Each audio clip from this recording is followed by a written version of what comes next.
Vamos lá, pessoal. Vamos lá, pessoal, gravando mais um vídeo aí para o pessoal da primeira série do ensino médio e também primeira etapa do EJA da noite, correto?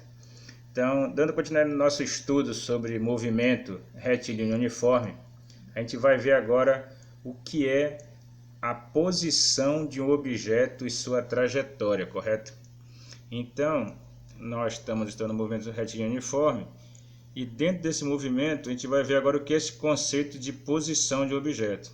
Sempre vai ter que se tomar em consideração um referencial, correto? Então, muitas vezes na estrada tu deve ver essas placas, né, que indicam o quilômetro que tu te encontra na estrada, correto? Essas placas servem para te saber a tua posição na estrada em relação ao referencial, que é o começo da estrada, ou seja, o marco zero. Então, vamos passar aqui da página 33 para a página 34, onde ele coloca uma definição aqui do que é o movimento, aliás, o que é a posição de um determinado móvel e sua trajetória. Ele fala aqui, olha, para se determinar a posição de um objeto em uma dada trajetória, basta que se forneça o valor da sua distância, certo? Medida sobre essa trajetória em relação a um ponto dela adotado como referência, que no caso é a origem, correto? Então ele mostra aqui um desenho, e nesse desenho a gente tem aqui um automóvel, certo? Que no instante T0 ele está na posição 30 km, ó, 30 km, certo? 30 km em relação ao quê? Em relação a esse início aqui, que é o zero, que é o ponto inicial da estrada, o quilômetro zero da estrada, correto? Isso no instante T0 ele está nessa posição, 30 km. No instante 1 hora, ou seja, 1 hora depois, ele já está nessa outra posição aqui, que dista 80 km, né, do marco zero da estrada. Então o que a gente percebeu? Que desse instante 1 hora até esse instante, aliás, desse instante 0 horas até esse instante 1 hora, ele se deslocou. Ele foi do quilômetro 30 para o quilômetro 80. E aí qual vai ter sido nessa situação, né, o deslocamento dele? Para a gente calcular o deslocamento, ΔS,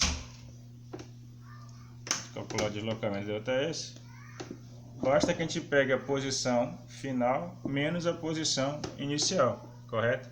Ora, ele chegou no quilômetro 80 e saiu do quilômetro 30. Então ficou 80 menos 30. Então qual foi o deslocamento ΔS dele? 80 menos 30, 50, né? Então nesse caso desse exemplo aí, o automóvel se deslocou 50 km, correto? Beleza, pessoal? Então essa aí é o conceito de posição. Para a gente saber a posição de um determinado móvel, a gente tem que saber a distância que ele está da origem, da trajetória, no caso do quilômetro zero, quando é uma estrada, correto? Dando continuidade, a gente vai passar aqui mais à frente para falar sobre o gráfico.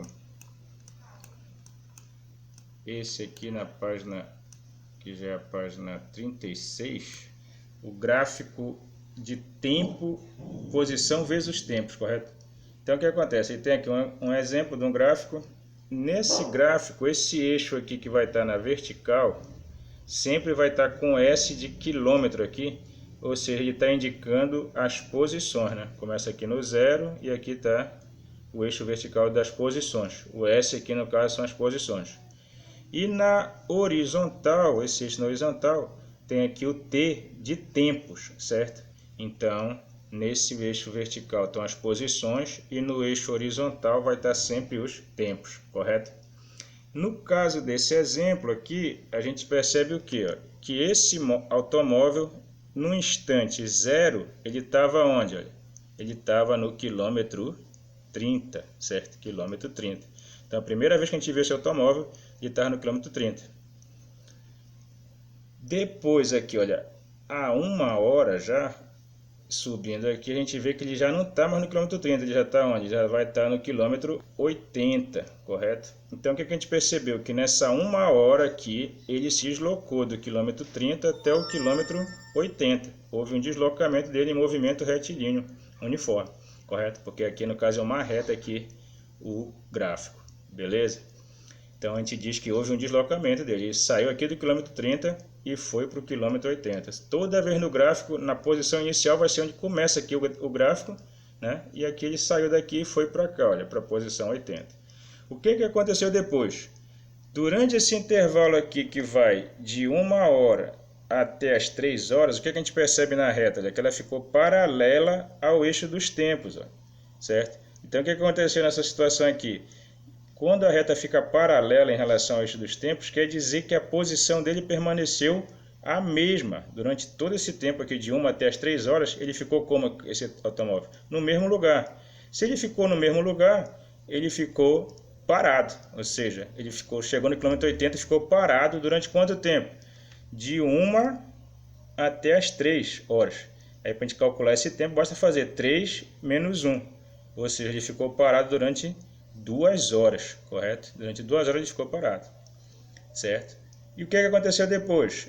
3 horas, olha, o que a gente percebe? Ele começou a se movimentar voltando para o quilômetro 0. Lá do quilômetro 80, ele voltou até o quilômetro 0, correto? E ele gastou quanto tempo para voltar do 80 até o quilômetro 0? Ele gastou aqui, ó, de 3 até as 4, ou seja, ele gastou 1 hora, correto? Então ele voltou do quilômetro 80 até o quilômetro 0 em 1 hora, certo?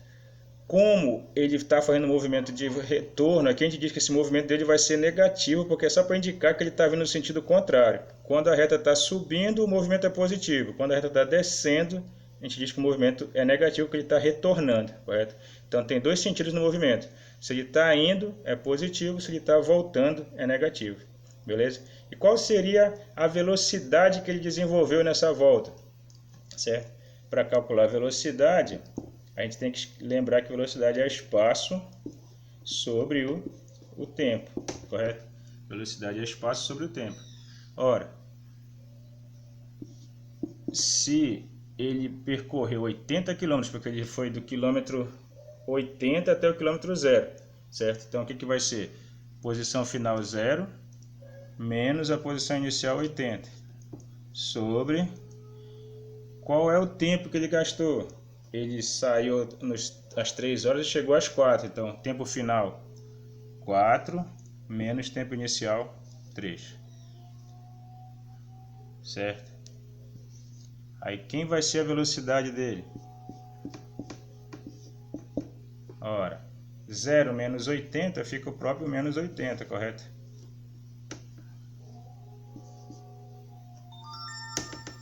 Menos 80. E 4 menos 3, 1, né? Então o que acontece? A velocidade. Quando eu divido negativo por um positivo, dá negativo, né? E 80 dividido por 1 dá o próprio 80. Então a gente diz que a velocidade dele foi menos 80 o quê? Quilômetros por hora, correto? Por que ficou negativo? Porque ele está voltando, certo, pessoal? Na volta, a velocidade vai ser negativa, porque ele está no sentido retrógrado, no que a gente fala. Está voltando, correto? Então é isso, meus amigos. Esse aí é o gráfico da posição em relação ao tempo no movimento retilíneo uniforme, correto? Procurem copiar isso aí, certo? Quem está acompanhando pelo Cigeduc, que tem lá o nosso livro no Cigeduc, continue acompanhando. E na aula seguinte, a gente vai ver o gráfico da velocidade em função do tempo, correto? Continuando com os gráficos do movimento retilíneo uniforme. Procurem copiar, quem quiser adiantar, quem está vendo pelo vídeo, quiser adiantar lá, procure pesquisar no livro que está na página 36, certo? Vai ter esse gráfico aí da velocidade em função do tempo que a gente vai ver no próximo vídeo. Falou, pessoal? Fiquem com Deus, copiem aí e a gente se vê no próximo vídeo. Não esqueçam de copiar no caderno.